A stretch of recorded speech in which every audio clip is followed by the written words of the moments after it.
संदेश झूठ से हटके। नहीं, अगर दोनों राजनीतिक दल अपने अस्तित्व को बनाए रखना चाहते हैं, भारतीय जनता पार्टी के खिलाफ जो एक जनमत बना हुआ है उसको बनाए रखना चाहते हैं, अपनी राजनीतिक ताकत को बढ़ाना चाहते हैं, तो एक रहेंगे। निश्चित रूप से समाजवादी पार्टी का संगठन एक महत्वपूर्ण कारक है इस चुनाव को जीतने, जो अभी लोकसभा का चुनाव हुआ है। लेकिन जो राजनीतिक विश्वसनीयता कांग्रेस ने हासिल की है उसको आप नकार नहीं सकते हैं। बीजेपी के खिलाफ एक राजनीतिक माहौल बनाने का जो श्रेय है वो कांग्रेस को दिया जाना चाहिए। विपक्ष की जो विश्वसनीयता बढ़ाने का श्रेय है वो कांग्रेस को दिया जाना चाहिए। उसके बगैर आप अपनी तमाम ताकतों, बहुजन समाज पार्टी के पास राजनीतिक संगठन कम थोड़े है, बहुत जबरदस्त संगठन है उनका, हर जिले में है, हर जगह पे है, हर तहसील गांव में है, लेकिन विश्वसनीयता का संकट है। यह चुनाव भाजपा और गैर भाजपा के बीच हो रहा है। अगर आप गैर भाजपा ताकतों को मजबूत करना चाहते हैं तो जो यह सामाजिक जो राजनीतिक समीकरण गठबंधन बना है बीजेपी और कांग्रेस है, समाजवादी पार्टी और कांग्रेस का, ये चलता रहेगा और इसके बिखरने का कोई वजह मैं नहीं मानता। उपचुनाव के जहां तक सवाल है, निश्चित रूप से जहां पे समाजवादी पार्टी जीती है और जो उसकी परंपरागत सीट है, अब कोई सोचे कि करहल की सीट मिल जाएगी कांग्रेस को लड़ने के लिए, एक बेमानी है। कटहरी की सीट मिल जाएगी कांग्रेस को लड़ने के लिए, बेमानी है, ये कोई मतलब ही नहीं इसका। हाँ, मझवा की सीट है, अगर कांग्रेस को लड़ने के लिए दिया जाए किसी को आपत्ति नहीं होनी चाहिए। फूलपुर की सीट अगर कांग्रेस को लड़ने के लिए मिल जाए, इसमें भी किसी को आपत्ति नहीं होनी चाहिए। गाजियाबाद शहर की अगर सीट मिल जाए, कांग्रेस लड़ती है मजबूती के साथ, तभी किसी को आपत्ति नहीं होनी चाहिए।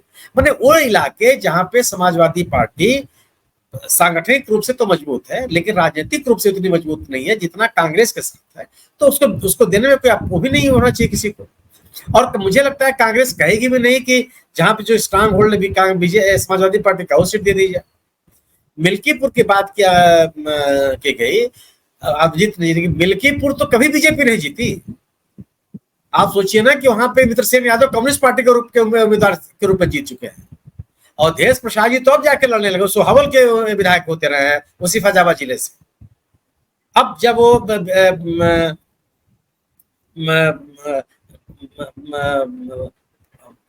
विधानसभा क्षेत्रों का नए सिरे से जब विभाजन हुआ है उसमें वो मिल्कीपुर आए और ये उनका दूसरा चुनाव था वहां पर।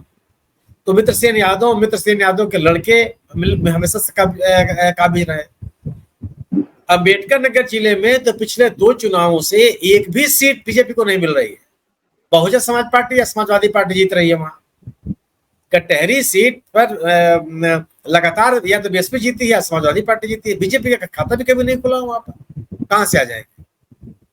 जो कुंदरकी की बात आपने की, मुरादाबाद में बर्क साहब का इलाका रहा है, वो लगातार सांसद चुने जाते रहे, ये उनका ग्रैंडसन है। कहां से एक बीजेपी के वहां पहुंच जाएगी, संभव ही नहीं है वहां। और ऐसे कौन से कारक है जो हाल के इस जनादेश के आने के बाद बीजेपी के पक्ष में माहौल बन गया। बीजेपी को अपना कोर्स करेक्शन करने में भी समय लगेगा अब। और ये आज उत्तर प्रदेश की वही स्थिति नहीं है कि प्रशासनिक अधिकारी और निर्वाचन आयोग अरे और बहुत ज्यादा हस्तक्षेप कर लेंगे। जनमत जब खड़ा हो जाता है तो कुछ कोई कर नहीं पाता, संभव नहीं है वो। और अब आप सोच लीजिए कि लोकसभा में भी 250 से अधिक सीट विपक्ष सदस्य हैं, ये सामान्य संख्या नहीं होती है।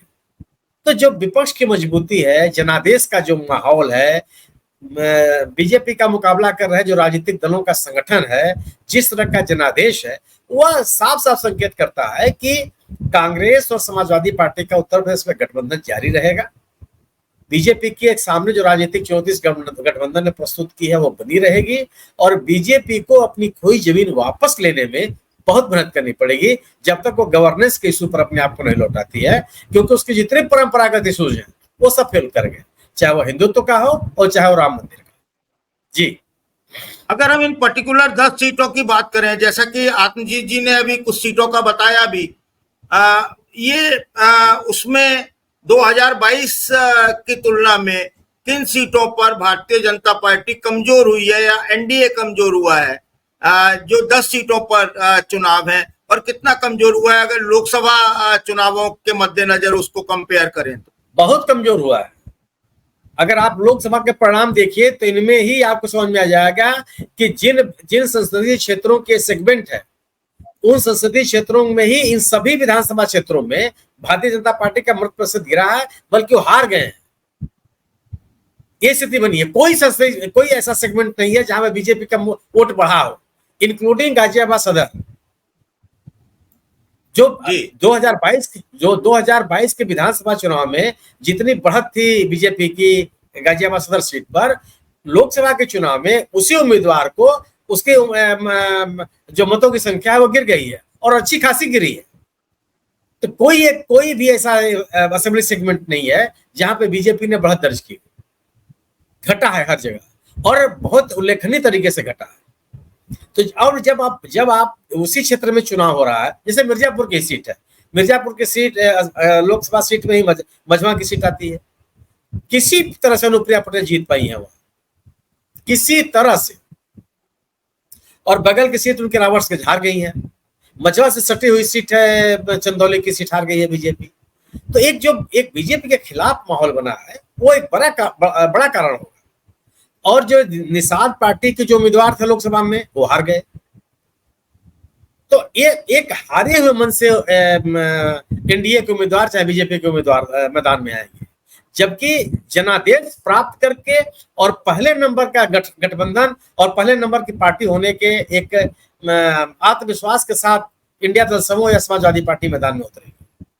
तो गिरता हुआ जनाधार, बढ़ता हुआ जनाक्रोश, मजबूत राजनीतिक गठबंधन, एनडीए की घटती हुई ताकत, ये तमाम ऐसे कारण हैं जो इस उपचुनाव में बीजेपी को पीछे बैक सीट पर रखते हैं।